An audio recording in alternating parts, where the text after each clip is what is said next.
What is going on, guys? Welcome back to another video. So it's Thursday, which means it's time for our weekly draft grades where I pick a certain draft and then we grade the top 10 picks in that draft. Started this series in 2020, worked our way all the way down to 2018 last week. So we got 2017, or also known as the Nico Hischier draft in terms of who went first overall. When looking at the top 10 of this draft, Hischier, Patrick, Heiskanen, Makar, Pettersson, Glass, Anderson, Middlestat, Rasmussen, and Tippett. So some superstar players, some elite players, some pretty solid players, and just a couple of just straight up busts. So we're going to go through this. How these grades work is obviously how good the player is, but comparatively to where they were selected, you expect a lot more at first and second overall versus ninth and 10th overall. So it's mainly based on that. And you're going to see in this, especially just because a better player maybe went after that player, it's not a bad pick. So you could probably assume based on the top 10 who I'm talking about with that. But let's get into it. Let's not waste any time. Up first overall, Nico Hischier. I'm going to give him a B+.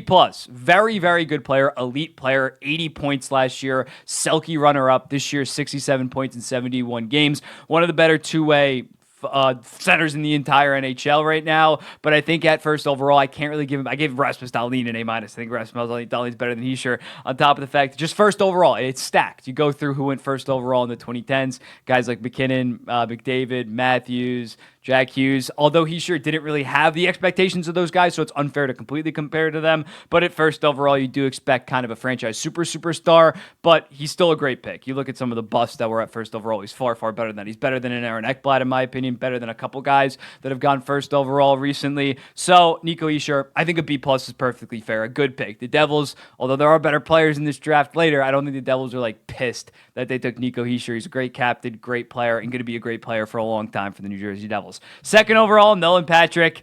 Unfortunately, an F. Not your traditional bust that never just panned out. It was clearly the injuries really just caught up to him. First season, 30 points in 73 games. Looked pretty promising. Next year, the following year, has 32 points in 72 games, and then 52 games, and then 25 games, and then just hasn't even played in the NHL the last two seasons, racking up a career 77 points in 222 games. At this point, there was a report that he retired mid-season this year. Then he came out and said, no, I didn't retire. At this point, maybe he'll play professional hockey somewhere else. But I think at the NHL level, just because it's been such a gap and he's such a risk, especially with head injuries, I'm not sure that he's ever going to return. It stinks. This guy was a fantastic prospect. Look at him in his draft year, -1. Had like 105 points in 72 games in the WHL. Entering his draft year was pretty consensusly the first.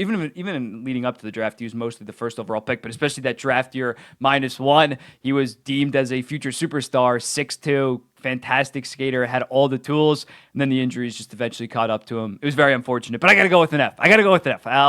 Although it is unfortunate. I guess you could maybe give him an incomplete considering his career kind of never even got started, but at the end of the day, I'm going to go with an F. Miro Heiskanen, A+.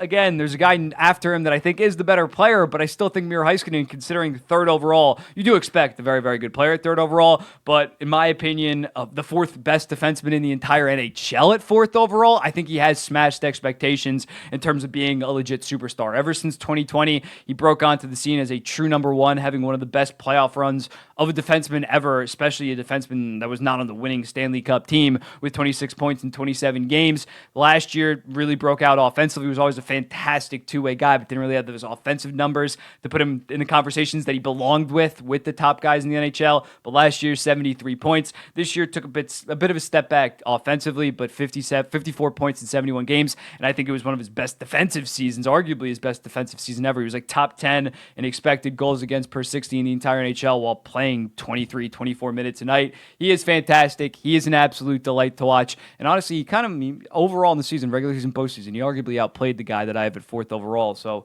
I'm not saying he's a better player, but at fourth overall, I do have Cale Makar. I'm going to give him an A++ again, because I do think that he is a better player than Miro Heiskanen, but here, Miro Heiskanen is still an A+ in my opinion. When looking at Makar, right out of the gate, 50 points in 57 games, made an immediate impact, won the Calder, finished 9th in Norris voting, and then since that, he's gone second place, first place, third place, and he's a finalist this year for the Norris Trophy. That is an insane run, although I don't really think he deserved it last year because he only played 60 games. But He has been fantastic. He has been that guy. This year, a bit of a down year by his standards defensively, in my opinion. He wasn't that good defensively, but still, when you have 90 points in 77 games, you are still the best defenseman in the entire NHL. Until I see Quinn Hughes stack multiple seasons like he did this year. Cale Makar is still that dude, still fantastic. Crazy because he was coming out of the AJHL when he got drafted, was kind of an unknown, and he absolutely popped off. Colorado Avalanche killed this pick. He gets an A+.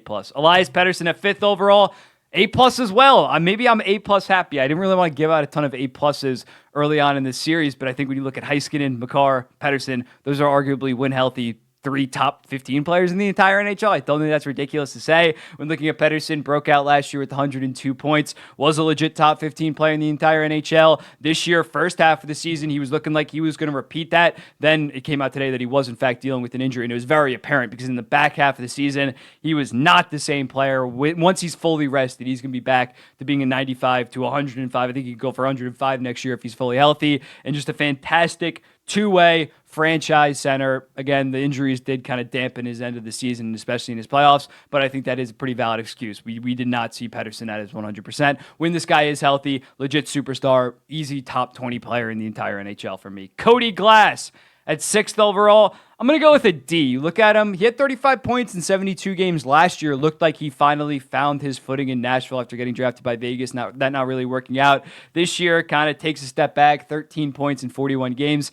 If he can stay healthy, he can maybe be a solid third liner, but at 6th overall, that's utter shit for the most part. So I think a D. Not going to give him a D-. Definitely not going to give him an F because he's still playing at the NHL level, and he has one solid season under his belt. So Cody Glass definitely needs to step up. Probably could end up a D+ D- at this point if he doesn't doesn't rebound this season. Right now, a very disappointing pick. Elias Anderson of the New York Rangers. This is an F though. Never worked out in New York, 9 points in 66 career games, but somehow they were able to trade him for a second-round pick, the 60th overall pick to the LA Kings. I hated that deal in the instant. I was like, what the hell is LA doing? This guy stinks. And New York actually drafted Will Cooley with that pick. So although the individual pick is an F, the situation, although Will Cooley's still not nearly worth the 7th overall pick, but he is a decent young player. But overall, the pick itself didn't work out, busted, F. It's pretty crazy how the Rangers like kind of rebuild that they went through. Their first 2 picks in that rebuild was Elias Anderson and Vitaly Kravtsov, who aren't even NHLers at this point. So look, even Kaapo Kakko, although he is an NHLer at 2nd overall to get that value. Like their 3 picks of their rebuild, Lafreniere wasn't even technically the rebuild because they signed to Panarin by then, but they kind of botched those picks, but they're in a great spot because they got Adam Fox. Trouba, although you can hate him, wanted to be there, as well as Artemi Panarin, but very interesting. Elias Anderson, easy F- for me. Casey Middlestat, I'm going to go with a B+. He initially went to Buffalo at the 8th overall selection, and he developed very solid in Buffalo. Started out with like 35 points, I believe, then jumped up to 45. Then last year, 59 points. This year, splitting time, or 57 points last year, 59 this year, splitting time between Buffalo and Colorado. One of the better passers in the entire NHL, especially from the center position. Racks up like 45 assists a season. Very impressive. Never going to become like a first-line center, in my opinion, but I think he can be a very good second-line center, a solid second-line center on a high playoff team like the Colorado Avalanche. They had been lacking this the past 2 years. They were running out Ryan Johansson to start this season. Last year, I don't even know who the goddamn second-line said. It was a disaster, but Casey Middlestat's going to come in and really stabilize that position, and if he gets some power play time next year, especially with Nichushkin out to start the season, I could see him get 65 points. I don't think that 8th overall, he's never going to be the 75, 80 point guy where you would give him an A- or an A, but I think a B+ is pretty fair for Casey Middlestat, a low 60s, high 50s second line center. Solid value for the Buffalo Sabres, and they ended up getting Bowen Byram from, so it did work out.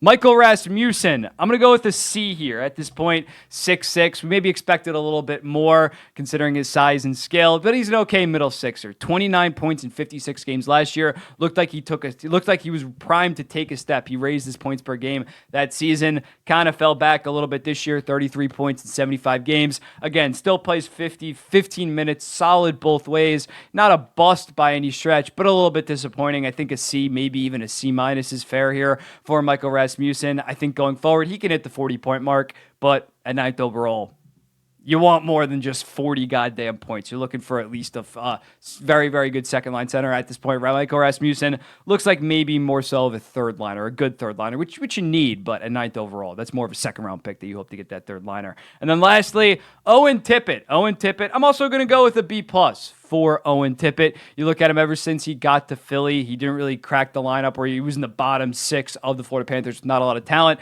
Gets traded to Florida in that Giroux deal, which just looks like a disaster, in my opinion. When looking at for that rental, they got Owen Tippett, the pick that became Denver Barkey in a first-round pick this year. Crazy deal for Denny Briere. Fantastic. Or was it even Denny Briere? I don't even know. That might have been Chuck Fletcher somehow, which yikes. But when looking at Owen Tippett, back on the point, I'm going to go with the B+.